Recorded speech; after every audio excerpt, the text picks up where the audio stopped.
बरेच लोक विचारतात बोटॉक्स ट्रीटमेंट काय असते. तर बोटॉक्स ट्रीटमेंटमध्ये बोटुलिनम टॉक्सिन नावाचा एक प्रकार वापरला जातो. तो तुमच्या नर्व्सची ॲक्टिव्हिटी कमी करतो. जे मसल्स तुमचे कामाला येतात हसताना, रागवताना किंवा भुवया वर करताना, त्यावेळेस तुम्हाला रिपीटेड मूवमेंटमुळे रिंकल्स तयार व्हायला लागतात, जसं की फोरहेड लाईन्स तयार व्हायला लागतात, चेहऱ्यावर सुरकुत्या यायला लागतात किंवा क्रोसफिट तयार व्हायला लागतात.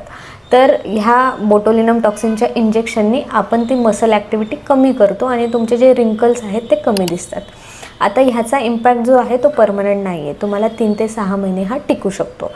सोबत तुम्हाला असं वाटत असेल की फ्रीज दिसेल चेहरा किंवा आर्टिफिशियल दिसेल, तर असं काही होत नाही. तुम्हाला प्रॉपर टेक्निक आणि प्रॉपर डोसेज वापरावा लागतो.